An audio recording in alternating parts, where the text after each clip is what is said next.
Exam केबे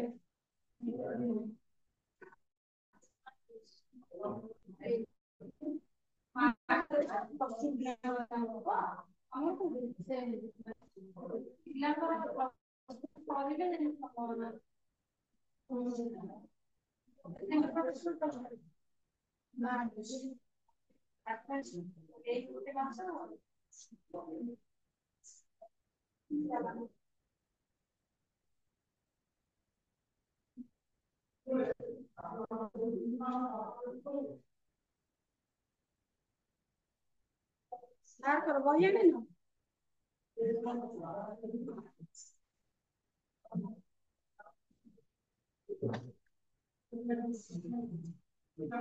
भविष्य subscribe कर दिए ना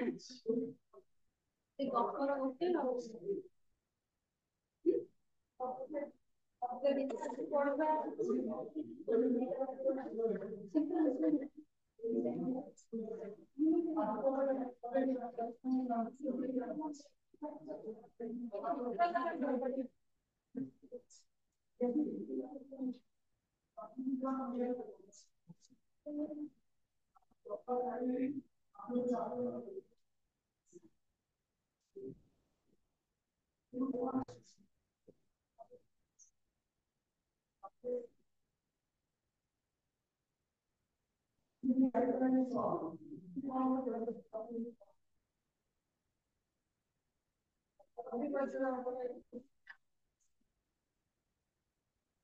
आउ पिला न आसुना पढ़ता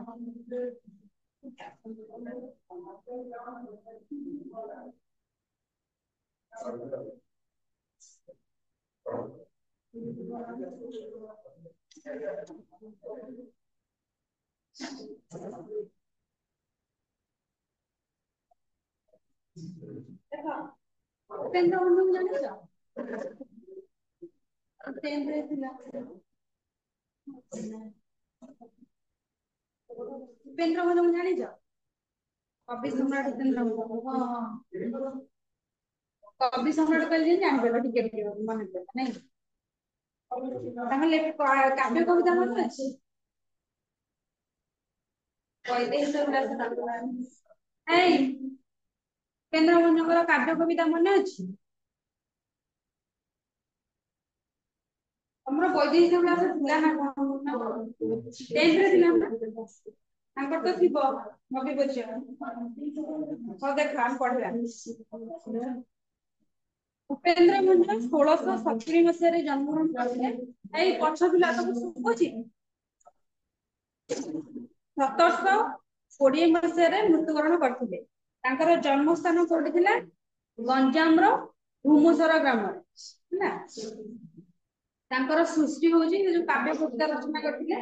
वैदेही विलास उत्तर ब्रह्मांड सुंदरी लावण्यवती सुभद्रा परिणय रसवती रसकला ना केते देछि चित्र काव्य बंधुदय चित्रलेखा से 50 पर लिखिथिले ओते 10 कोटी 10 टाइम देछि देखो उपेंद्र भंज कुलाडगढ़ धनंजय भंजଙ୍କ पौत्र ଓ ନୀଳକଣ୍ଠ ଭଞ୍ଜଙ୍କର ପୁତ୍ର ଥିଲେ ତାଙ୍କ ବାପା ନାଁ ଥିଲେ ନୀଳକଣ୍ଠ ଭଞ୍ଜ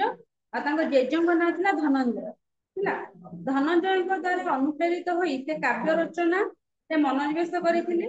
ରାମ ତାରକା ମନ୍ତ୍ର ସିଦ୍ଧ ଉପେନ୍ଦ୍ର ଓଡ଼ିଆ ରୀତି ଯୁଗର ସର୍ବଶ୍ରେଷ୍ଠ କବି ତ କଣ କହୁଛନ୍ତି ନା ଯୋଉ ସେ କଣ କରିଥିଲେ ନା ତାଙ୍କର ଗୋଟେ ମାନେ ମନ୍ତ୍ର ଥିଲା ରାମ ତାରକା ମନ୍ତ୍ର ସେ ଜପ କରିକି ଆମର କାବ୍ୟ କବିତାରେ ମାନେ ସିଦ୍ଧି ଅର୍ଜନ କରିଥିଲେ ତାଙ୍କର ବିଷୟ ବିନ୍ୟାସ ଶବ୍ଦ ଚାତୁର୍ଯ୍ୟ ଅଳଙ୍କାର ପ୍ରୟୋଗ ପ୍ରକୃତି ଚିତ୍ରଣ ସୌନ୍ଦର୍ଯ୍ୟ ବର୍ଣ୍ଣନା ରସ ପରିବେଷଣ ରସ ପିଲାମାନେ କି ଜାଣିଛ ମାନେ ଏମିତି ତମକୁ ଯଦି ତମ ରସ ତମେ କଣ ବୁଝିବ ଫଳ ରସ ଆମର ଓଡିଆ ସାହିତ୍ୟରେ 9 ପ୍ରକାର ରସ ଅଛି ଗୋଟେ ଅଛି କଣ ନା ଶୃଙ୍ଗାର ରସ ଖାଦ୍ୟ ରସ ବର୍ଣ୍ଣ ରସ ସେ ବିଭିନ୍ନ ଅଳଙ୍କାର ପିଲା କିନ୍ତୁ ଜାଣିଛ अलंकार कौन अलंकार अलंकार गोटा पाठ अच्छी ना खाली ये जो गहना अलंकार अच्छी पाठ अच्छी कौन पाठ अच्छी शब्द अलंकार अर्थ अलंकार नहीं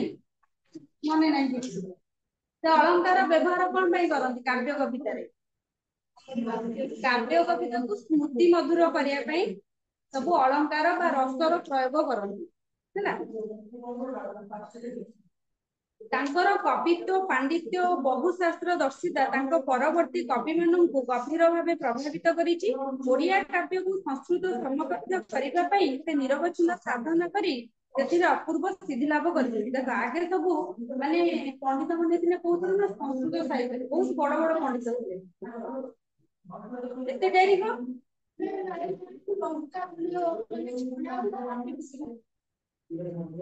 तापर कौन है ना ये कहले कि संस्कृत साहित्य एते पंडित मान अच्छे सब काव्य कविता रचना करछन्ती हमर ओडिया साहित्य जे माने एमिति माने नाहंती के माने कविता रचना कला जति में धनंजय पंडित जी एसे मत गोटे आंक जे जदि आपको बापा काव्य कविता रचना करनथिना आंक जे जदि से प्रथम गोटे दिटा काव्य कविता रचना करथिले तापर तांकर कमिटमेंट पे ध्यान देउनो ये कौन कले ना बहुत काव्य कविता रचना है कि धनंजय उपेंद्र विषय पढ़िबा ना कविता कवि परिचय का बुझार अछि ये गंजाम जिल्लार भुवनेश्वर ग्राम में जन्मग्रहण करथिले तांको काव्य कविता होची कोटि ब्रह्मांड सुंदरी लावण्यवती वैदेहिक विलास सुभद्र परिणय तापरे चित्र काव्य बहुदय हला चित्रकला रसवती हला कौन ना से रस औचित्य प्रकृति अलंकार विभिन्न प्रकार सब उपादान देकी काव्य कविता को सुंदर स्मृति मधुर करू एक घंटा दे दूँ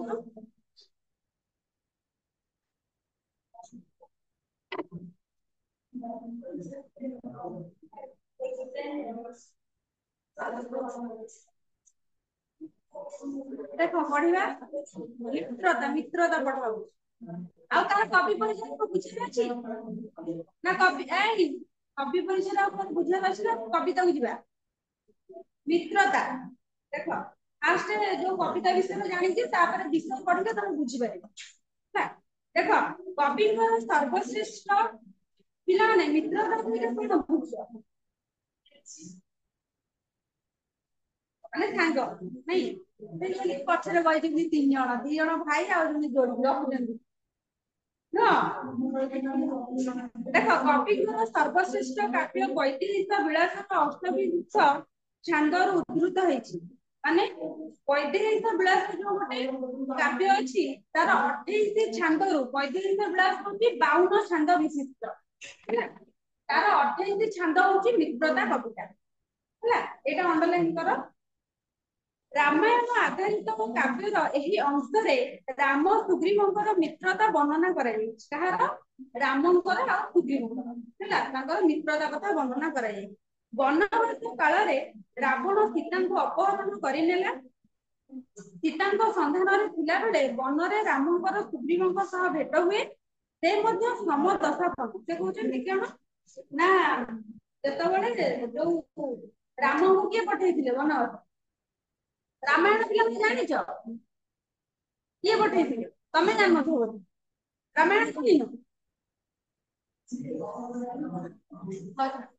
रामायण किए रचना करथिले ओडिया रे तो संस्कृत तो महाभारत ताले किए करथिले रामायण बलराम दास तापर देखो वनवास जतबेले माने रामचंद्र वनवास करथिले ततबेले सुग्रीव भी वनवास करथिले सुग्रीव के विषय जानि छ जदि कितने वनवास करथिले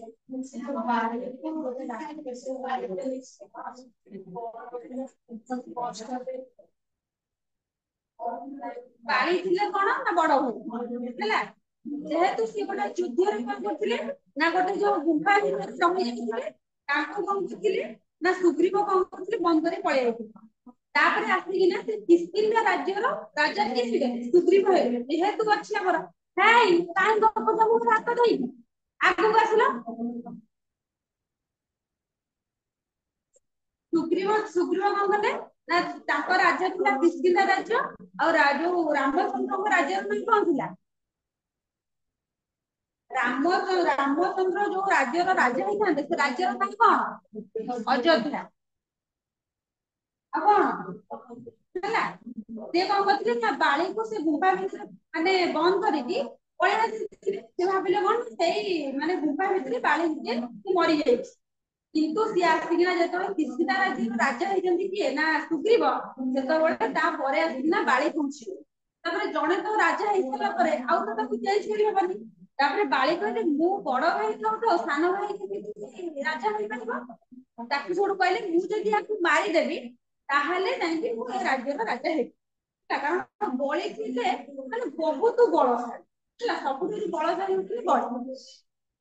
ତାପରେ ସବୁଠୁ ସେ କଣ କଲେ ନା ତାଙ୍କୁ ସବୁଠୁ କଣ କଲେ ନା ଗୋଡେଇଲେ ମାରିବା ପାଇଁ ସେ ସବୁଠୁ କଣ କଲେ ସବୁଆଡେ ଲୁଚିଲେ ତାଙ୍କର ସ୍ତ୍ରୀ କିଏ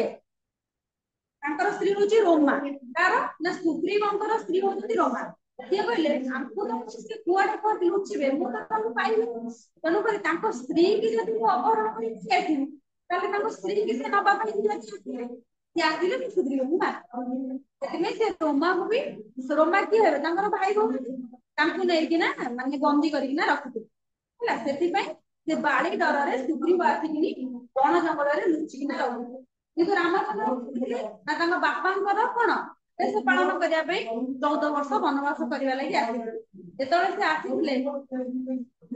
ତାପରେ ସୀତା ସୀତା ଯାଇଥିଲେ ସେ କଣ ନା ଯୋଉ ସେ ଯୋଉ ମୃଗକୁ ଆଣିବା ପାଇଁ ଯାଇଥିଲେ ତାପରେ ରାବଣ ସବୁ ଛଦ୍ମବେଶୀରେ ଋଷି ମାନେ ଭେଷରେ ଆସିକିନା ସୀତାଙ୍କୁ ଚୋରି କରିକିନା ନେଇଗଲେ ନାଇଁ ସେଟା ସମଦସ୍ତାପନ କାହିଁ ହେଇଛି ନା ସୁଗ୍ରୀବ ହଉଛନ୍ତି କଣ ନା ପତ୍ନୀକୁ ହରାଇଛନ୍ତି ମାନେ ତାଙ୍କ ପତ୍ନୀକୁ କି ଅଲଗା କିଏ ଚୋରି କରି ନେଇଯାଇଛି ସେ ବାଳି ହଉ ବରଂ ସେ ଅଲଗା କିଏ ଅପହରଣ କରି ନେଇଯାଇଛି ଆଉ ରାମଚନ୍ଦ୍ର ବି ମାନେ ତାଙ୍କର ହଁ ରାମଚନ୍ଦ୍ର ବି କିଏ ରାବଣ ବି ତାଙ୍କ ସ୍ତ୍ରୀକି ନେଇଯାଇଛି ସେ କଣ ମାନେ ସମଦଶା ମାନେ ଦି ଜଣଙ୍କର ସମାନ ଦଶା ପଡିବ ସେଥିପାଇଁ ସମଦସ୍ତାପନ ଦି ଜଣଙ୍କୁ କୁହାଯାଏ କାରଣ ତାଙ୍କ ପତ୍ନୀ ରୋମାଙ୍କୁ ବଡ ଭାଇ ବାଳି ଅପହରଣ କରିଛନ୍ତି ଦୁଇ ନିର୍ଯାତିତଙ୍କ ସମଦଶା କଥା ରାମ ସୁଗ୍ରୀବଙ୍କୁ କହୁଛନ୍ତି ହେଲା ରାମ କହୁଛନ୍ତି ମାନେ ଦି ଜଣ ଯେତେବେଳେ ଭେଟ ହେଲେ ସେତେବେଳେ ନିଜ ନିଜ ଭିତରେ ମାନେ କଥାବାର୍ତ୍ତା ହେଲେ କି ତମେ କଣ ଖୁସି କରୁଛନ୍ତି ତମେ କଣ ପାଇଁ ବାହାରେ ଆସିକି ଲୁଚିକିନା ବୁଲୁଛ ସେ କହୁଛନ୍ତି ତମେ କଣ ପାଇଁ କଣ ଏମିତି ଦି ଜଣ ଭିତରେ ରାମ ଆଉ ସୁଗ୍ରୀବଙ୍କ ଭିତରେ କଥାବାର୍ତ୍ତା ହେଇଛି ଏଇଟାକୁ ବୁଝିଦିଏ କବିତା ଟୋଟାଲି ବୁଝି ରାମଙ୍କ ଜନ୍ମ ହଉଛି ସୂର୍ଯ୍ୟ ବଂଶରେ ହେଲା ଆଉ ସୁଗ୍ରୀବ ହଉଛନ୍ତି ସୂର୍ଯ୍ୟଙ୍କର ପୁତ୍ର ତାଙ୍କର କଣ ଆଡୁ ବି ସମାନ ହେଲେ ତାଙ୍କ ସୂର୍ଯ୍ୟ ବଂଶରେ ହଉଛନ୍ତି ରାମଚନ୍ଦ୍ର ଜନ୍ମ ସୂର୍ଯ୍ୟଙ୍କର ପୁତ୍ର ହଉଛନ୍ତି କିଏ ନା ସୁଗ୍ରୀବ କାଇଁ କଣ ଗପୁଛ ହସୁଛ ଯା ହେଲ ଟିକେ କହିଲ ମୁଁ ଟିକେ ଶୁଣେ ପଢେଇ ସାରିଲା ପରେ ପଚାରିବ ସବୁ ମୁଣ୍ଡକୁ ଟୁଙ୍ଗାରି ପକଉଛୁ ତାପରେ ଦେଖ ଉଭୟ ଅଯୋଧ୍ୟା ଓ କିସ୍କିନ୍ଧା ରାଜା ହେବା କଥା ସେଥିରୁ ବଞ୍ଚିତ ହୋଇ ବନବାସୀ ହେଲେ ଓ ଉଭୟ ପତ୍ନୀ ହରା ପତ୍ନୀ ମାନେ ପତ୍ନୀକୁ ହରାଇଛନ୍ତି ହେଲା କଣ କହୁଛନ୍ତି ହସୁଛ ସାଙ୍ଗ କହିଲେ ତାପରେ ଦେଖ ବନ ଫଳମୂଳ ଭକ୍ଷଣରେ ଦିନ ଅତିବାହିତ କରୁଥିଲେ ମାନେ ଜଙ୍ଗଲରେ ରହିଛନ୍ତି ମାନେ ଆଉ କଣ ସେ ପଶୁ ପକ୍ଷୀ ମାରି ଖାଇବେ ଯୋଉ ବିଭିନ୍ନ ପ୍ରକାର ଫଳମୂଳ ଖାଇକିରି ବଞ୍ଚୁଥିଲେ ରାମ କେବଳ ସାନ ଭାଇ ଲକ୍ଷ୍ମଣ ଓ ସୁଗ୍ରୀବ ମନ୍ତ୍ରୀଙ୍କର ଆତ୍ମସୀମାରେ ନିଜ ନିଜ ଦୁଃଖ ଲାଘବ କରୁ ରାମଙ୍କ ସାଙ୍ଗରେ ତାଙ୍କ ବନବାସକୁ କିଏ କିଏ ଯାଇଥିଲେ ସୀତା ଯାଇଥିଲେ ଆଉ କିଏ ଯାଇଥିଲେ ଲକ୍ଷ୍ମଣ ଯାଇଥିଲେ ସୀତାଙ୍କୁ ତ ଚୋରି କରି ନେଇଥିଲେ କିଏ ରାମ ଆଉ କିଏ ରହିଲେ ଲକ୍ଷ୍ମଣ ରହିଲେ ସେମିତି ସୁଗ୍ରୀବଙ୍କ ସାଙ୍ଗରେ କିଏ ଆସିଥିଲେ ନା ତାଙ୍କର ମନ୍ତ୍ରୀ ସିଏ ଯେତେବେଳେ ରାଜା ଯାଇଥିଲେ ତାଙ୍କ ସାଙ୍ଗରେ ମନ୍ତ୍ରୀ ଯାଇଥିଲେ ମାନେ ଯେତେବେଳେ ଗୋଟେ ଦୁଃଖ ସମୟ ପଡିଥିବ ସେତେବେଳେ ଯଦି ନିଜର ସାଙ୍ଗ କି ବନ୍ଧୁବାନ୍ଧବ ଯଦି ଆମକୁ ଆଶ୍ୱାସନା ଦିଅନ୍ତି ନାଇଁ ସେମିତି ତାଙ୍କ ପାଖରେ କେହି ନଥିଲେ ଆଉ ରାମଚନ୍ଦ୍ରଙ୍କର ଭାଇ ଆଉ ସୁଗ୍ରୀବଙ୍କର ମନ୍ତ୍ରୀ ତାଙ୍କ ଆଶ୍ୱାସନାରେ ଦିନ ବଞ୍ଚୁଥିଲେ ନହେଲେ ଦୁଃଖରେ ପୁରା ଭାଙ୍ଗି ପଡିବେ ନା ଏତେ ବଡ ଦୁଃଖ ରାମ ବିମାତାଙ୍କ ପାଇଁ ସୁଗ୍ରୀବ ବଡ ଭାଇ ବାଳି ଯୋଗୁ ବନବାସ କରୁଛନ୍ତି। ବିମାତା କିଏ ମାନେ ରାମଚନ୍ଦ୍ର କାହା ପାଇଁ ବନବାସ ଆସିଥିଲେ? ଏ ଚକ୍ରାନ୍ତ କାହାର ଥିଲା? କୈକେୟୀଙ୍କର। ସେଇଥିପାଇଁ ଲେଖା ହେଇଛି ତାଙ୍କର ବିମାତା ହେଲା। ରାମ ବିମାତାଙ୍କ ପାଇଁ ଏବଂ ସୁଗ୍ରୀବ ବଡ ଭାଇ ବାଳି ଯୋଗୁ ବନବାସ କରୁଛନ୍ତି। ଉଭୟ ଶତ୍ରୁକୁ ଏବଂ ରାବଣ ସଂହାର କରିବା ପାଇଁ ସଂକଳ୍ପବଦ୍ଧ। ମାନେ ସେମାନେ ଦି ଜଣ ସଂକଳ୍ପ କରିଛନ୍ତି କି ଆମର ଯିଏ ଶତ୍ରୁ ଆମେ ତାକୁ କଣ କରିବୁ ନା ତାକୁ ମାରିବୁ ହେଲା। ଏଣୁ ଉଭୟ ମିତ୍ରତା ସୂତ୍ରରେ ଆବଦ୍ଧ ହେବା ଉଚିତ। ସୁଗ୍ରୀବ ରାମଙ୍କୁ କହୁଛନ୍ତି ଯେ ରାମ ନିର୍ଭୟରେ ପୃଥିବୀରେ ଭ୍ରମଣ କରୁଥିବା ବେଳେ ସେ ବାଳି ଡରରେ ବନରେ ଲୁଚି କରି ରହୁଛନ୍ତି। ସେ କଣ କରିଛନ୍ତି ନା ତାଙ୍କର ଯେତେବେଳେ ଦେଖିଲେ କି ଆଙ୍କର ଯୋଉ ଦଶା ତାଙ୍କର ସେଇ ଦଶା, କହିଲେ ନାଇଁ ଆମେ ଦି ଜଣ କଣ କରିବା ନା ସାଙ୍ଗ ହେଇଯିବା ଆଉ ହେଲା। ତାପରେ ସେଠୁ କଣ ହେଇଛି, ଯେତେବେଳେ ସାଙ୍ଗ ହେଇଯାଇଛନ୍ତି ସେତେବେଳେ କହୁଛନ୍ତି ନା ତମର ମୋର ସବୁ ମାନେ ସେମ ଦଶା ପଡିଛି, କିନ୍ତୁ ଗୋଟିଏ ଅଲଗା କଣ ନା ତମେ ନିର୍ଭୟ କୋଣ ଜଙ୍ଗଲରେ ବୁଲୁଛ। କାରଣ ସେ କଣ ରାମଚନ୍ଦ୍ର ଆସିଥିଲେ କଣ ତାଙ୍କ ପିତୃ ଆଦେଶ ପାଳନ କରିବେ, ତ ଦଶ ବିକାଶ କରିବେ। କିନ୍ତୁ ସିଏ କଣ ନା ନିଜ ଇଚ୍ଛାରେ ଯୋଉଠି ନାହିଁ ଯୋଉଠି ମାନେ ବୁଲୁଥିଲେ। କିନ୍ତୁ ସୁଗ୍ରୀବ ସବୁବେଳେ ଡରି ଡରିକିନା ବୁଲୁଥିଲେ। କାହିଁକି ନା କେତେବେଳେ ତାଙ୍କର ବାଳି ତାଙ୍କ ପାଖକୁ ପଳେଇ ଆସିବ କି ମାରିଦେବ କି, ମାନେ ଯୁଆଡେ ଯାଉଥିଲେ ସେ ଡରି ଡରିକିନା ଯାଉଥିଲେ। ସେଇ କଥା ସେ କହୁଛନ୍ତି ରାମଚନ୍ଦ୍ରକୁ କି ତମେ ପୃଥିବୀ ପୃଷ୍ଠରେ ମାନେ ମନ ଇଚ୍ଛାରେ ନିର୍ଭୟରେ ବୁଲ, କିନ୍ତୁ ମୁଁ ସବୁବେଳେ ଡରି ଡରିକିନା ବୁଲୁଛି। ଭ୍ରମଣ କରିପାରୁଥିଲେ ବେଳେ ସେ ବାଳି ଡରରେ ବନରେ ଲୁଚି ପଡି ରହିଛି। ଏଠି ଗୋଟେ ଉଦାହରଣ ଦେଇଛନ୍ତି, ସିଂହ ବଳବନ୍ତ ହୋଇ ହାତୀ ଆଦିକୁ ମାରି ପାରୁଥିବା ବେଳେ ମଧ୍ୟ ସରପକୁ ଭୟ କରିଥିଲେ। ସରପ ହଉଛି କିଏ ନା ଆଠଟା ପାଦ ବିଶିଷ୍ଟ ମୃଗ ହେଲା। ମାନେ ଯେତେବେଳେ ସିଂହ ହଉଛି କଣ ଜଙ୍ଗଲର ରାଜା, ସିଏ ଭାବେ କି ମାନେ ମୁଁ ସବୁଠାରୁ ଶକ୍ତିଶାଳୀ, ସବୁଠାରୁ ମାନେ ମାନେ ଶ୍ରେଷ୍ଠ, ମୋ ଠାରୁ ଆଉ କେହି ବଳଶାଳୀ ଦୁନିଆରେ ନାହାନ୍ତି। ମାନେ ସିଏ ଯେତେବେଳେ ଏମିତି ଗର୍ବ କଲା, କିନ୍ତୁ ଭଗବାନ କଣ କଲେ କହିଲେ ଭଗବାନ ତ ମାନେ କାହାରି ଗର୍ବ ବି ରଖୁନାହାନ୍ତି। କଣ କଲେ ଗୋଟେ ଆଠ ପାଦ ବିଶିଷ୍ଟ ଗୋଟେ ମୃଗକୁ ଜନ୍ମ ଦେଲେ ହେଲା। କେବଳ ସେ କଣ ନା ସିଂହ ଠାରୁ ବି ଶକ୍ତିଶାଳୀ। କି ସିଂହ ମନେ ମନେ ଭାବିବ କି ନାଇଁ ପୃଥିବୀରେ ମୁଁ କେବଳ ଜଙ୍ଗଲରେ ସିଂହ ମାନେ ରାଜା ନୁହଁ କି ମୁଁ ଶକ୍ତିଶାଳୀ ନୁହଁ, ମୋ ଠାରୁ ବି ମୋ ଉପରେ ବି ଆଉ କିଏ ଅଛି ହେଲା। ସେ ଉଦାହରଣ ଦେଇଛନ୍ତି କଣ ନା ସୁଗ୍ରୀବ ଯେତେବେଳେ କହିଛନ୍ତି କି ମାନେ ଦି ଜଣ କଥା କହିଛନ୍ତି ଆମେ ଦି ଜଣ ମିଶିକି ମାନେ ଆମ ଶତ୍ରୁକୁ ବଧ କରିବୁ। ରାମଚନ୍ଦ୍ର କହିଛନ୍ତି ମୁଁ ଗୋଟିଏ ତୀରରେ ମୁଁ ବାଳିଙ୍କୁ ମାରିଦେବି ହେଲା। ତାପରେ ସେଠୁ ଯୋଉ ସୁଗ୍ରୀବ जी କହିଛନ୍ତି କି ସିଏ ବହୁତ ବଳଶାଳୀ, ତାକୁ ଦୁନିଆରେ କେହି ବି ମାନେ ଯୁଦ୍ଧରେ ପାରନ୍ତି ହେଲା। ତାପରେ ସେଠୁ କିଏ ରାମଚନ୍ଦ୍ର ଗୋଟେ ଉଦାହରଣ ଦେଇ କହିଛନ୍ତି ମାନେ ଏମିତି ଗୋଟେ ମାନେ ଯଦି ସିଂହ ଉପରେ କିଏ ବାଳି ଯଦି ସିଂହ ହୁଏ ତାହେଲେ ମୁଁ ହଉଛି ତାର ହର, ମୁଁ ତାକୁ ବଧ କରେ ହେଲା। ତା ଉଦାହରଣ ଦେଇଛି।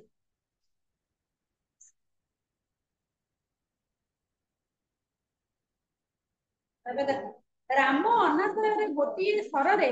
ବାଳିବଦ୍ଧ କରିଦେବେ ବୋଲି କହିଦେବାରୁ ସୁଗ୍ରୀବ ବ୍ରହ୍ମଲୋକରେ ଥିଲେ ମଧ୍ୟ ସୀତାଙ୍କୁ ଖୋଜି ଆଣିବାର ପ୍ରତିଶ୍ରୁତି ଦେଇଛନ୍ତି। ଯେତେବେଳେ ରାମଚନ୍ଦ୍ର କହିଛନ୍ତି ମୁଁ ଗୋଟାଏ ତୀରରେ ମାନେ ମାରିଦେବି କାହାକୁ ବାଳିକି ମାରିଦେବି, ତାପରେ ସୁଗ୍ରୀବ ବି ମାନେ ନିଜେ ମାନେ କିଛି ପାରିବେନି କିନ୍ତୁ ମିଛରେ ଗୋଟେ ଥାଉ ମାରିଦେଇଛନ୍ତି ଆଉ ହେଲା। ମୁଁ ବି ବ୍ରହ୍ମ ଲୋକ ବି ଯଦି ସୀତା ଥିବେ ତାହେଲେ ତାଙ୍କୁ ଖୋଜି ଆଣିବି। କାହା ଭରସାରେ କହିଛନ୍ତି ନା ସୁଗ୍ରୀବ ଭଣଜା ଯିଏ ନା ହନୁମାନଙ୍କୁ ଦେଖେଇ ତାହାର ପରାକ୍ରମ ବର୍ଣ୍ଣନା ବେଳେ ସେ ଜନ୍ମ ସମୟରେ ସୂର୍ଯ୍ୟଙ୍କୁ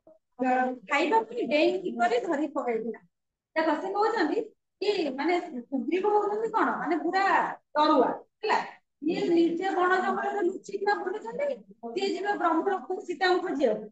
ନା ସିଏ କଣ କରିଛନ୍ତି ନା ସୁଗ୍ରୀବଙ୍କର ଭଣଜା ହଉଛନ୍ତି କିଏ ହନୁମାନ ହେଲା। ସିଏ ହନୁମାନ କହିଲେ କି ମୋର ହନୁମାନ ମୋର ଭଣଜା ହଉଛି ବହୁତ ଶକ୍ତିଶାଳୀ, ଯିଏ କି ମାନେ ସାଙ୍ଗେ ସାଙ୍ଗେ ଜନ୍ମ ହେବା ମାତ୍ରେ ତାଙ୍କ ମାଆକୁ ଖାଇବାକୁ ମାଗିଥିଲେ। ଆଉ ତାଙ୍କ ମା କଣ କରିଥିଲେ ନା ସୂର୍ଯ୍ୟଙ୍କୁ ଦେଖେଇ କହିଥିଲେ ଏଇଟା ହଉଛି କଣ ନା ଏଇଟା ହଉଛି ଗୋଟେ ନାଲିଆ ଫଳ, ତୁ ଯା ତାକୁ ଖାଇବୁ ହେଲା। ତ ସୂର୍ଯ୍ୟ କଣ କରିଥିଲେ ଯୋଉ ହନୁମାନ କଣ କରିଥିଲେ ସୂର୍ଯ୍ୟଙ୍କୁ ଖାଇବା ପାଇଁ ସେଥିପାଇଁ କଣ ସୂର୍ଯ୍ୟଙ୍କ ପାଖକୁ ଯିବା ମାନେ ଆମେ ଏତେ ଦୂରରେ ଥାଇକିନା ବି ଆମ ଦେହ ହାତ ପୋଡି ଯାଉଛି ଖରା ଦିନେ ନାଇଁ କି,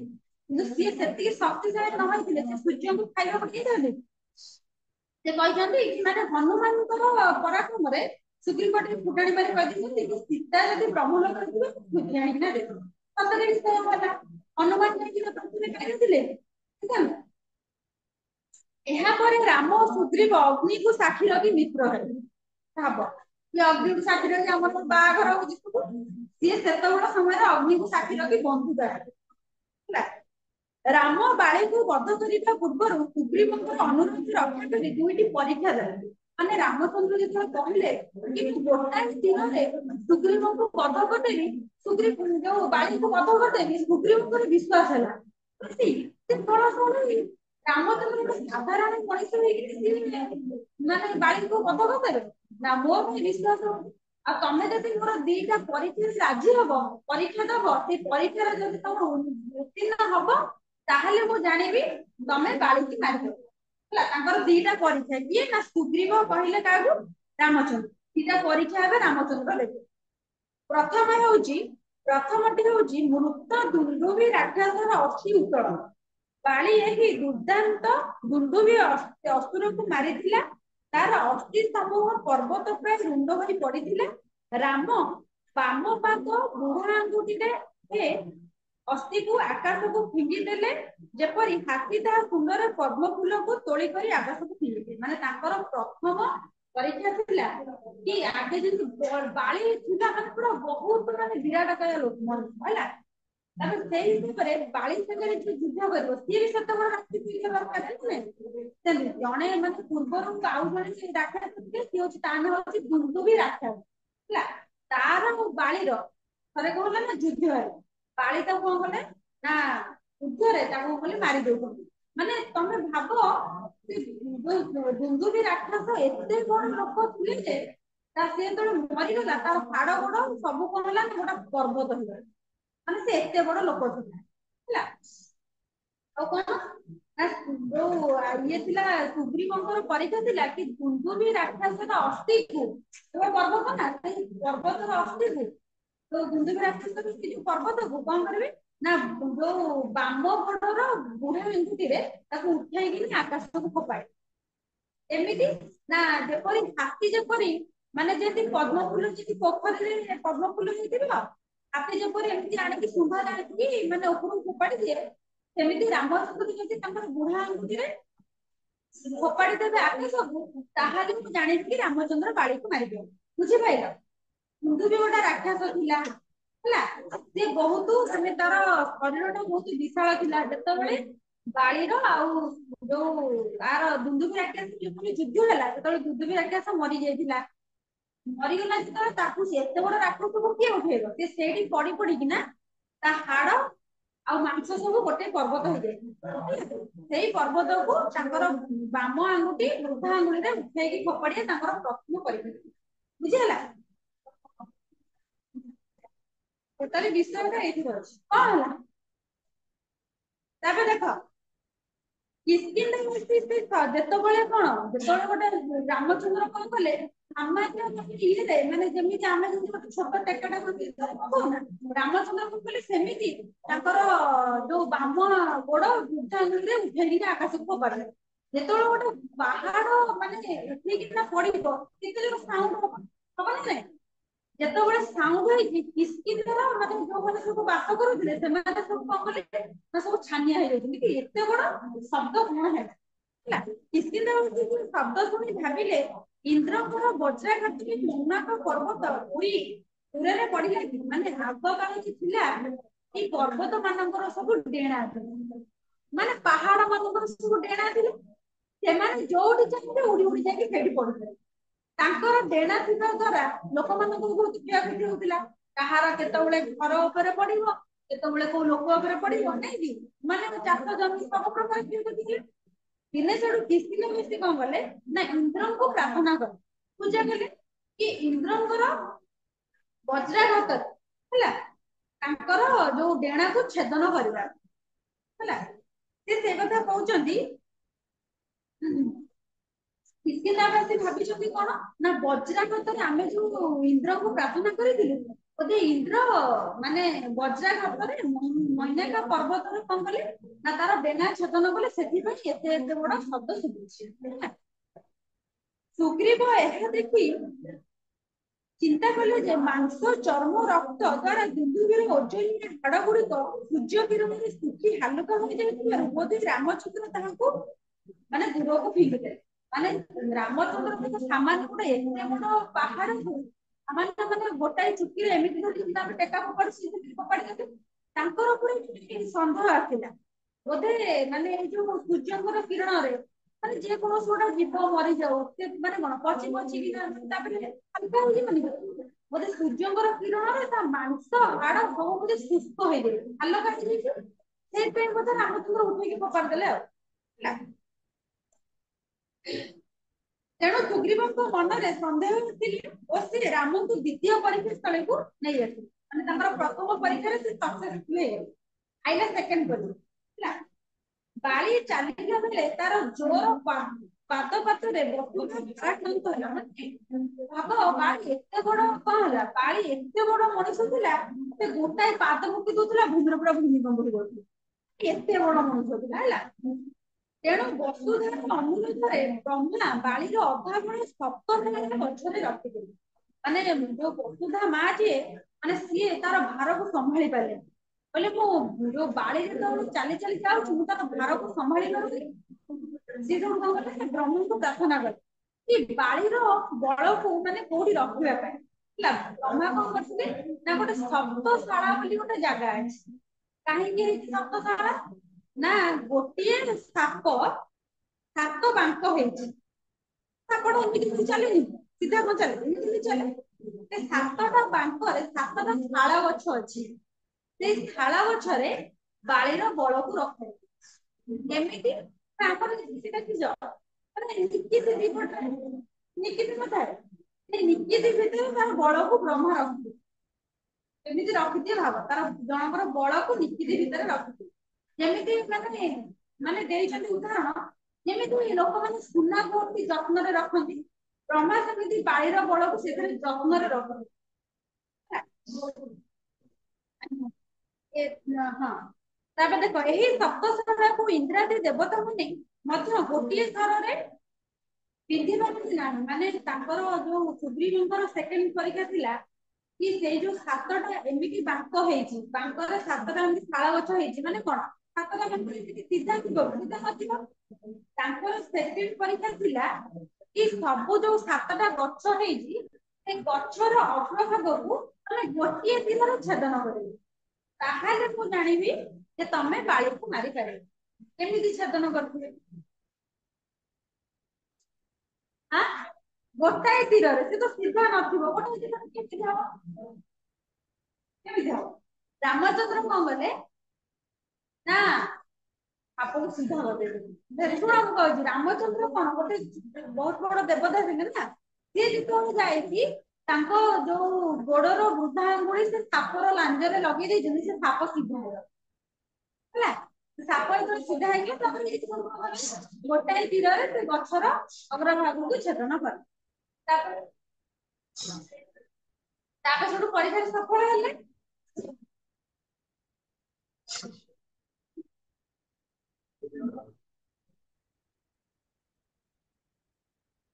ତାପରେ ଚାଲ ଯିବା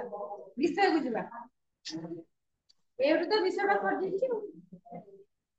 ଏତିକି ହଉଛି ଟୋଟାଲି ବିଷୟ ବସ୍ତୁ।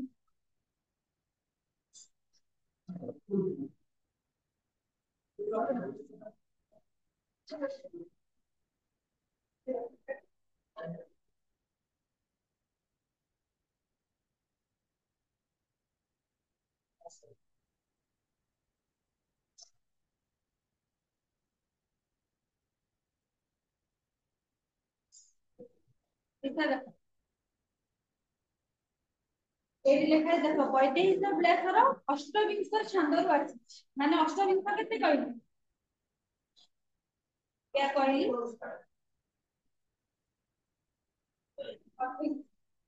28 ବୁଝିପାରୁଛ? 28 ହଁ ଦେଖ ଆର ରାଗ ହଉଛି ଚକ୍ରକେଳି ଚକ୍ରକେଳି ତାକୁ ପିଲାମାନେ ଜାଣିଛ? ଜାଣିନ ତମର 10th ରେ ଥିଲା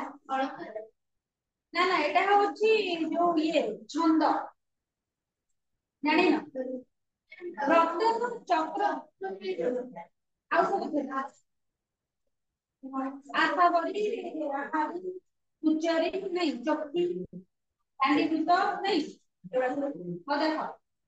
चक्र में छाड़ी क्या होगा ना चक्र में छाड़ी होती जो जेकोसी माने देखो प्रत्येक जो ধাড়িରେ 11টা ଅକ୍ଷର ଥିବ କଣ ନା ମୁଁ ଯଦି ଭୁଲ କହୁଥିବି ମାନେ ପ୍ରତ୍ୟେକ ଯୋଉ ଧାଡି ଅଛି ପ୍ରତ୍ୟେକ ଧାଡିରେ 11ଟା ଲେଖା ଅକ୍ଷର ଥିବ ସେଇଟାକୁ ଚକ୍ର କେଳି ବାଣୀ କହେ ହେଲା ନାଇଁ ମୁଁ ସବୁ ଧାଡିରେ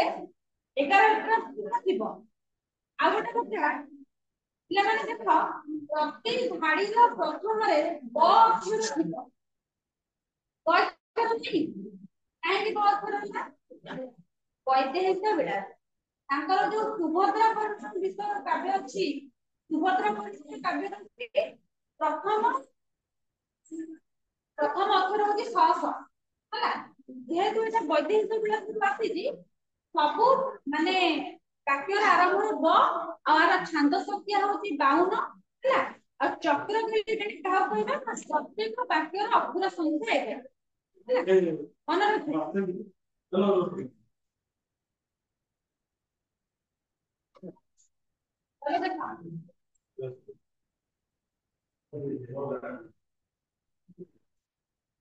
देखो बोले सुग्रीवे राम केत भाषा बेनी जने पड़ीची एक दशा विभा बंतु वंशे जात अंबर इथिरे तो तुम्हें तांको सुनो बोले सुग्रीव सुग्रीव और रामचंद्र केत भाषा मतलब दुख भरा ହେଲା ମାନେ ଦି ଜଣଙ୍କ ମନ ଭିତରେ ବହୁତ ଦୁଃଖ ଅଛି ଦି ଜଣ ଯେତେବେଳେ ଦେଖା ହେଇଥିଲେ ସେତେବେଳେ କଥା ହଉଥିଲେ ଦୁଃଖ ହେଇଛି ଦୁଃଖିତ ହେଇଛି ରାମ ଆଉ ସୁଗ୍ରୀବ ବେନି ଜଣେ ପଡିଛି ଏକଦଶ ଦି ଜଣ ଦୁଃଖ ମାନେ ଦୁଃଖ ଭରା ହେଇଥିଲେ ଯେତେବେଳେ ତାଙ୍କର କାହାଣୀ କୁହାକୁ ହଉଛନ୍ତି ମାନେ ଭାବୁଛନ୍ତି କି ଦି ଜଣଙ୍କର ଏକା ଦଶା ପଡିଛି ସେଠି ଯାହା ବୁଝେଇଲି ଏଟା ସେଟା କବିତା ଆକାରରେ ଦେଇଛି ସେଟା ଯଦି ପୁରା ବୁଝି ଯାଇଥିବ ତାହେଲେ ଏଇଟା ପୁରା ବୁଝି ବିବାହ ବଂଶ ବଂଶ ଜାତଙ୍କର ବିଧିରେ ତ ତୁମେ ତାଙ୍କ କୁମର ବିବାହ ବଂଶ ଅନୁସାରେ ରାମଚନ୍ଦ୍ର କୋଉ ବଂଶରେ ଜନ୍ମଗ୍ରହଣ କରିଥିଲେ ବିବାହ ବଂଶ ହଉଛି ସୂର୍ଯ୍ୟ ବଂଶ ହେଲା ବିଧିରେ ତ ତୁମେ ତାଙ୍କ କୁମର ମାନେ ରାମଚନ୍ଦ୍ର କହୁଛନ୍ତି ମୁଁ ବିବାହ ବଂଶ ବା ସୂର୍ଯ୍ୟ ବଂଶରେ ମୁଁ ଜନ୍ମଗ୍ରହଣ କରିଛି ବିଧିରେ ମାନେ ବିଧିରେ ତୁମେ ତାଙ୍କ କୁମର କୁମର ପୁତ୍ର ହେଲା ମୁଁ ଯୋଉ ବଂଶରେ ଜନ୍ମଗ୍ରହଣ କରିଛି ତମେ ହଉଛ ସେଇ ସୂର୍ଯ୍ୟଙ୍କର ପୁତ୍ର ବୁଝିହେଲା ଇଏ ଯୋଉଟା ନ ବୁଝିପାରିବ ପଛରେ ବସ୍ତୁ ଅଯୋଧ୍ୟା ତିସ୍କିନ୍ୟା ରାଜନ ବିଭୂତିରେ ବନେ ଭୋଲା ସବୁ ସେ କହୁଛନ୍ତି କି ବସ୍ତୁ ଅଯୋଧ୍ୟା ମାନେ ରାତି ପାଇଥିଲେ ରାମଚନ୍ଦ୍ର ହେଇଥାନ୍ତେ କଣ ନା ଅଯୋଧ୍ୟାର ରାଜା ସୁଗ୍ରୀବ ତ ହେଇଯାଇଥିଲେ ଯୋଉ ରାଜା ହେଇଯାଇଥିଲେ କିନ୍ତୁ ମାନେ ତାକୁ ବାଳିଙ୍କ ଡରରେ ଆଉ ମାନେ ରାଜ୍ୟ ଜୟ କରିପାରିଲେ ନା ସେମାନେ ସବୁବେଳେ ଡରି ଡରିକିନା ରହିଲେ ବିଭୂତିରେ ବିଭୂତି ନା ବିଭୂତି ହଉଛି ଐଶ୍ୱର୍ଯ୍ୟ ହିଁ ହେଲା ମାନେ ଯଦି ସେ ରାଜା ହେଇଥାନ୍ତେ ତାହେଲେ ଐଶ୍ୱର୍ଯ୍ୟ ଐଶ୍ୱର୍ଯ୍ୟ କାହାକୁ କହିବା ଯେ ପ୍ରତିଷ୍ଠା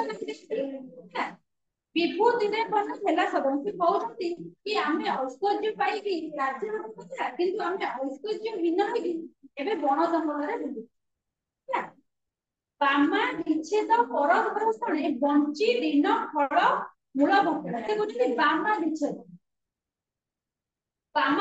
ମାନେ ବାମା ଅର୍ଥ କଣ ସ୍ତ୍ରୀ ହେଲା ମାନେ ସ୍ତ୍ରୀ ବିଚ୍ଛେଦ ମାନେ ତାଙ୍କଠାରୁ ସ୍ତ୍ରୀ ବିଚ୍ଛେଦ ହେଇକି ତା ଦୂରକୁ ପଳେଇଛନ୍ତି ଆଉ କଣ ପର ଧର ମାନେ ପର ଲୋକ ମୋ ସ୍ତ୍ରୀ କି ଧର୍ଷଣ କରିକି ନେଇଯାଉଛି ମାନେ ଚୋରି କରିକି ନା ନେଇଯାଉଛି ହେଲା ବଞ୍ଚି ଦିନ ଫଳ ମୂଳ ବନ୍ଧା ସେ କହୁଛନ୍ତି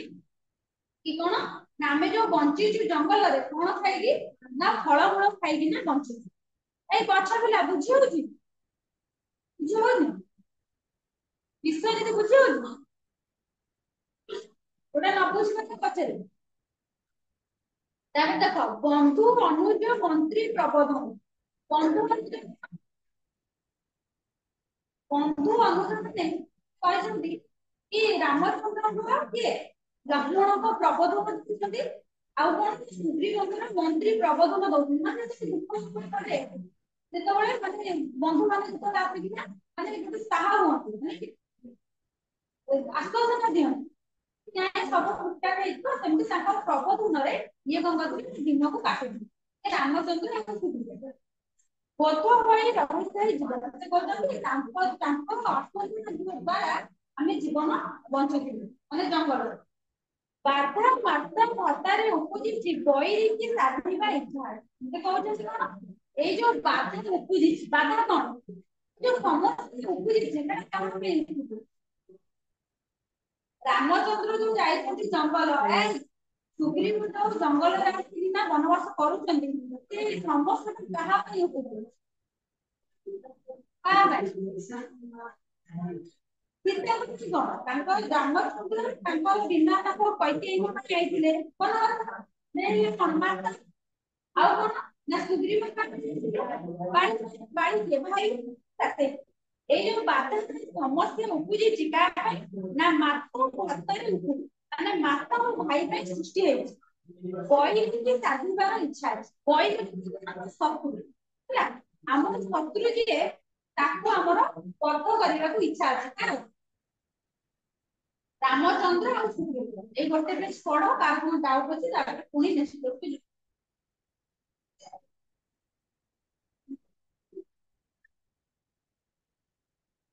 ପଢ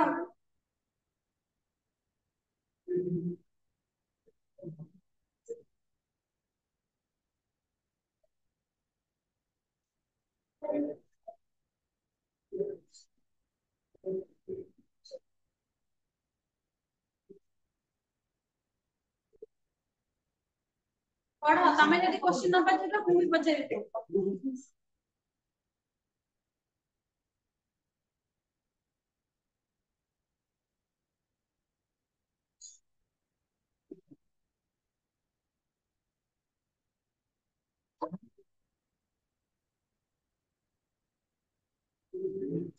ପଢୁନ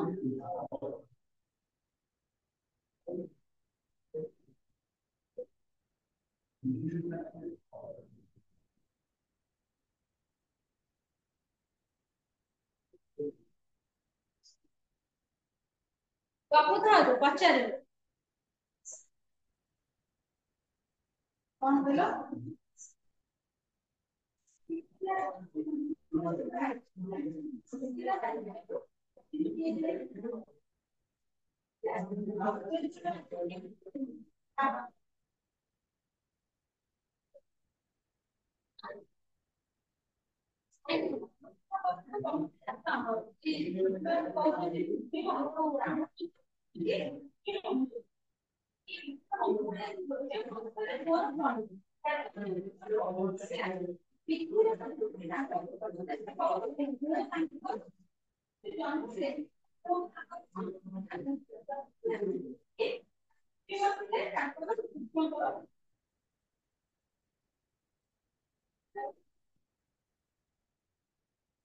ଆଉ କିଏ କୋଉଟା ନ ବୁଝିପାରିଲ କୁହ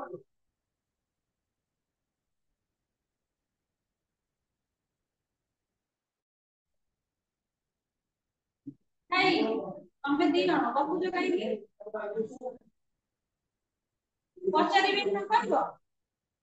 ମୁଣ୍ଡ ହଲଉଛି ମୁଁ ହେଟା ପଚାରିବି ଗୋଟାଏ ପଚାରି ସାରିଲା ପରେ ମୁଁ ସେକେଣ୍ଡ ଦେବି ଖାଲି ପଢିକି କିଛି ନାହିଁ ଗୋଟେ ଲାଷ୍ଟ କ୍ୱେଶ୍ଚନ ଆରମ୍ଭ କରିବ ନା କଣ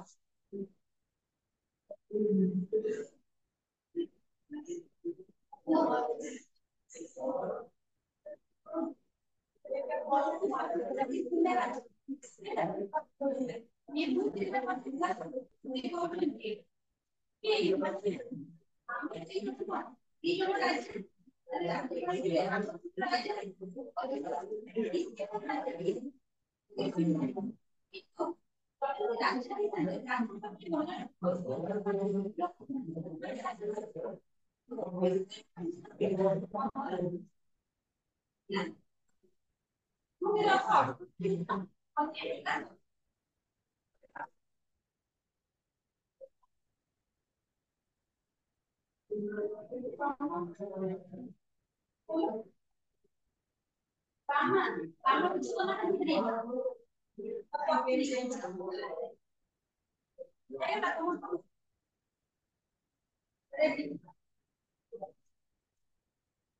ଏଇ ତମର ପୁଅ ପିଲାମାନଙ୍କର ଆଉ ବୁଝାର ଅଛି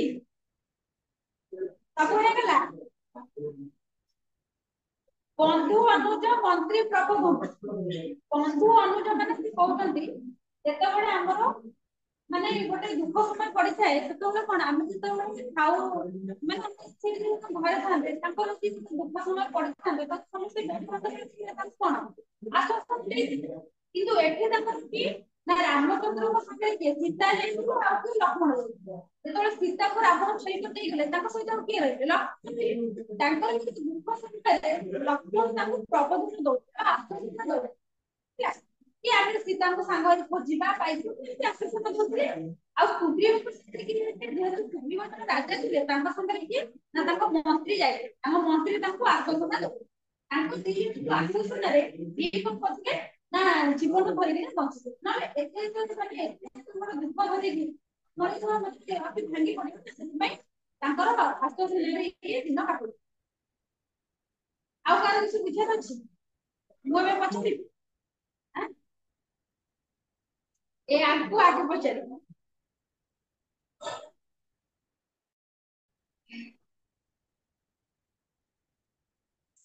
ବାମା ବିଚ୍ଛେଦ ପରଦର୍ଶନ କୁହ ଏଇ ବାକ୍ୟଟା ମତେ ବୁଝାଅ କଣ ବୁଝ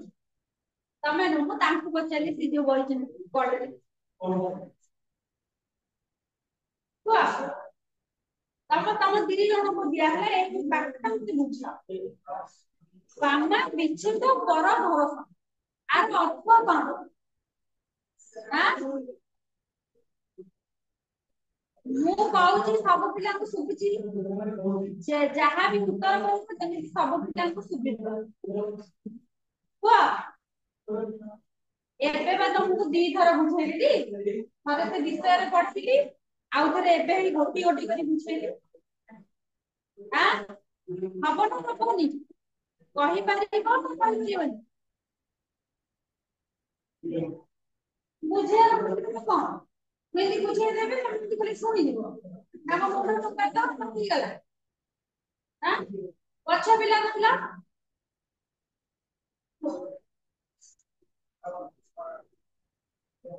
ଜଣଙ୍କର ସ୍ତ୍ରୀ ଅପହରଣ ହେଇଗଲା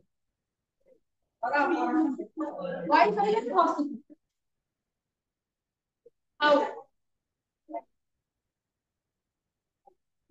ତାପରେ ବିବାହ ବନ୍ଧୁ ବନ୍ଧେ ଜାତ ଅମର ବିଧିରେ ତୁମ ତାଙ୍କ କୁମର ତମେ କୁହ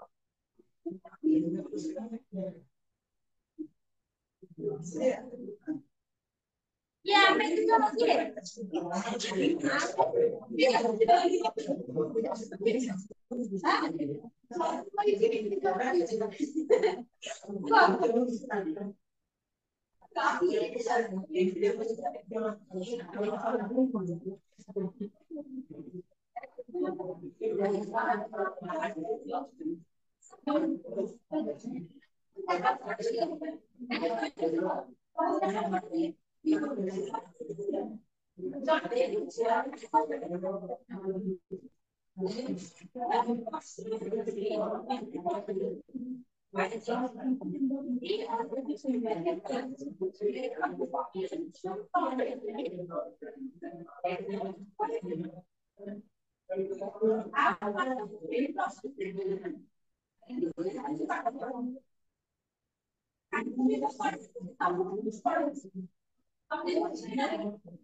ହଉ ଚକ୍ର କଣ କାହା କହିବା ଚକ୍ର କିଳି ବାଣୀ କାହାକୁ କହିବା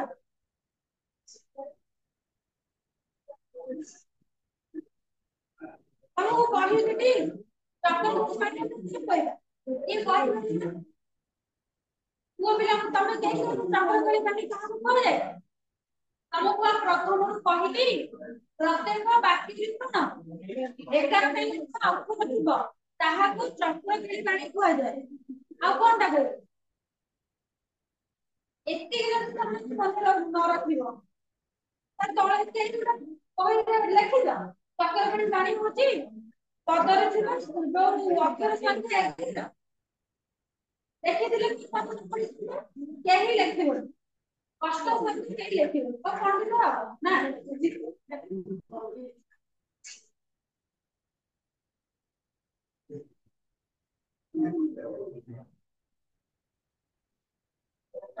ବହିରେ କିଛି ସାଧୁବାର ଇଚ୍ଛା ଅଛି ବହିରେ କି ସାଧୁବାର ଇଚ୍ଛା ଅଛି ଅର୍ଥ କଣ ବହିରେ ବିଶ୍ଵ ଦେଇଛି ବହିରେ ଅର୍ଥ କଣ ବହିରେ ଲାଷ୍ଟ ଧାଡି ବହିରେ ଅର୍ଥ ସତେ ହଉ ତ ଯେତିକି ପଢା ହେଲା ସେତିକି ନେକ୍ସଟ କ୍ଲାସକୁ ଭଲସେ ପଢିକି ଯାଇଥିବ ତାର ଡାଉଟ କିଛି ପଚାରେ ଭଲ ବି କରିକି ନେକ୍ସଟ ଦେଖ ପଢେଇବ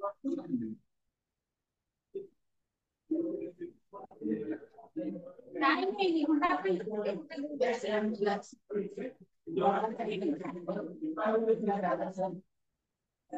हाँ देखो नहीं देखो ବ୍ୟବହାର ମିତ୍ର ହେବା ଉଚିତ ବୋଲେ ସୁଗ୍ରୀବ ଶୁଣ ରଘୁସୂତ କିଏ ରଘୁବୀର ରଘୁସୂତ କାହା କୁହାଯାଏ ରାମଚନ୍ଦ୍ର ରଘୁସୂତ नहीं रघुसୂତ हनुमान केटा ना लेनी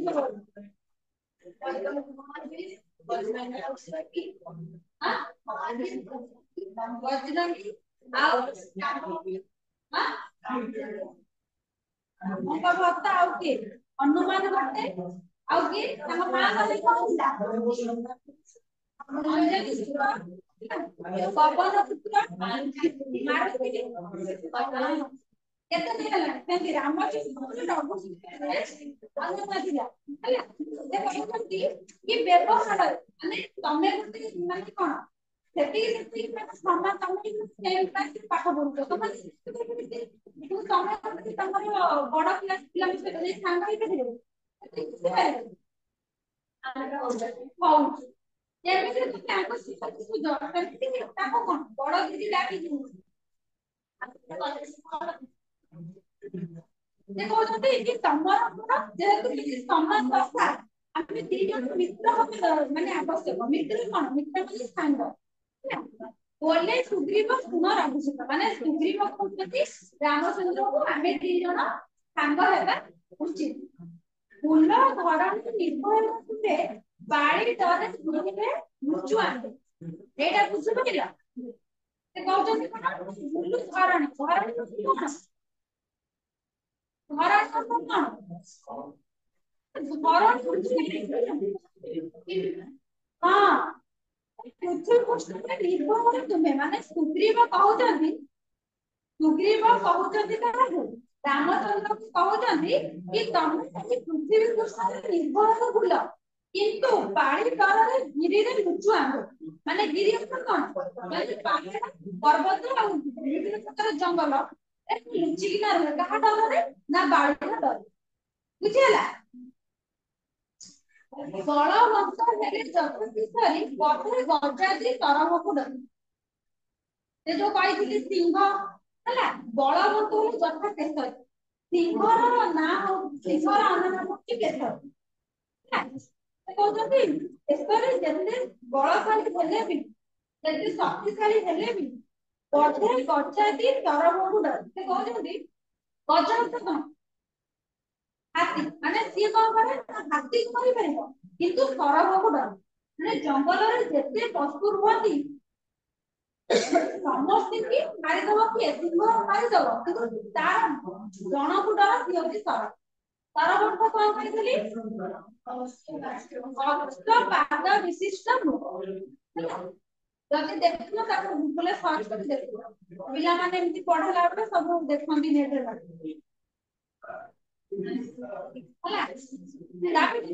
ବିଧି ପାରିବେ କେଉଁ ଉପକାର ବୋଲେ ମିତ୍ର ହେବା ତୁମ ଆଗ ସେ କହୁଛନ୍ତି ଆମେ ଦି ଜଣଙ୍କର କି ଉପକାର କରିପାରିବା ଆଉ ଆମେ ଦି ଜଣ ମାନେ ମିତ୍ର ହବା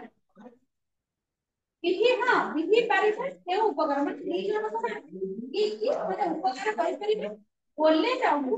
पुई उच्चुके पिंडी पकाइबी पानी दर ହେଲା ସେ କହିଛନ୍ତି ଆମେ ଦି ଜଣ କିଉପନ ଆସିବେ ଯେତେବେଳେ ରାମଚନ୍ଦ୍ର କହିଛନ୍ତି କି ମୁଁ ଗୋଟିଏ ତୀରରେ ମୁଁ ବାଳିକି ମାରିପାରିବି ହେଲା ପିନ୍ଧି ପକାଇବି ମାନେ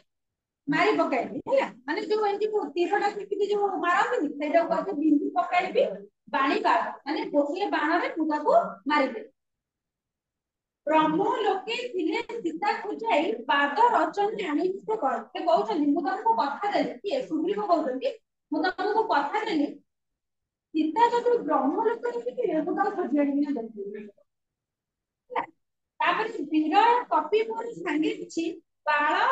भानु जन्म देई घरे से कहउछन्ती वीर कपि माने का कहउछन्ती हनुमान हनुमान होउछन्ती बहुत शक्तिशाली कहउछन्ती ए जो वीर ए कपि कपि अर्थ होउछन्ती हनुमान वीर कपि मोर संगे अछि माने सुग्रीवଙ୍କର ଭଣଜା होउछन्ती କିଏ ହनुମାନ कपि अछि बाळ भानु जन्म देई ମାନେ ବାଳ ଅର୍ଥ କଣ ମାନେ ଆମେ କହିବା ବାଳ ଛୁଆ କା ସେ ମାନେ ଛୋଟ ଛୁଆ କହିବେ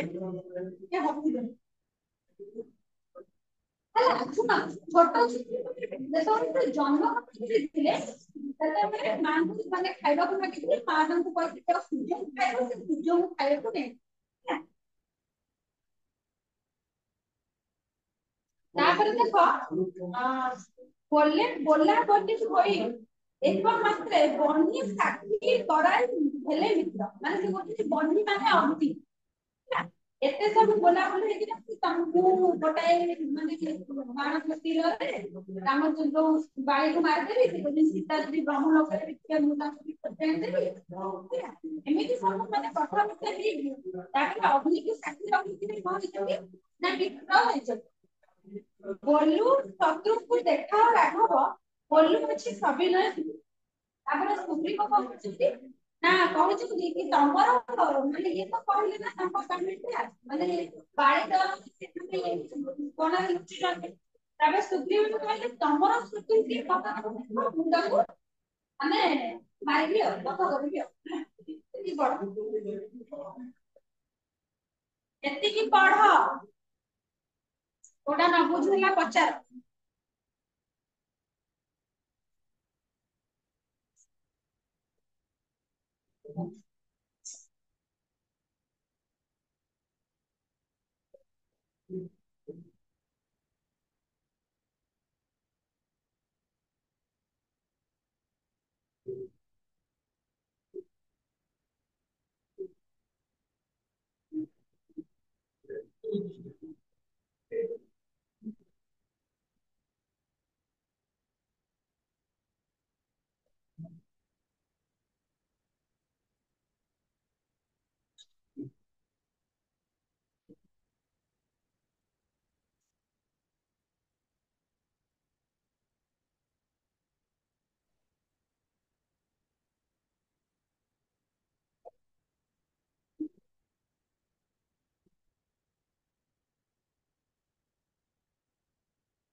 Hey, kamu sudah ngomong nggak?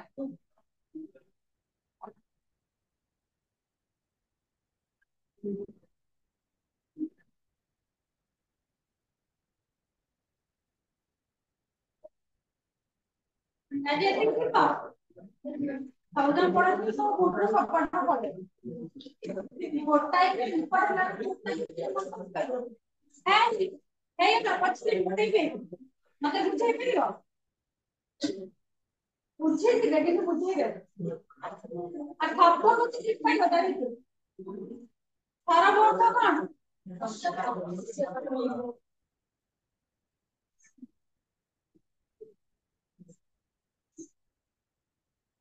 Warni itu kan?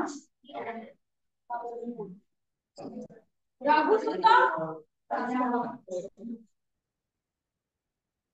Kesari.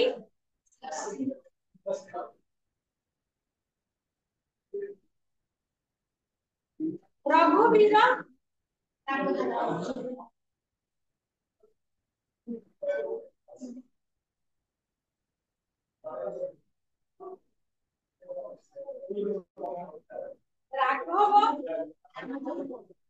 Kan ragu.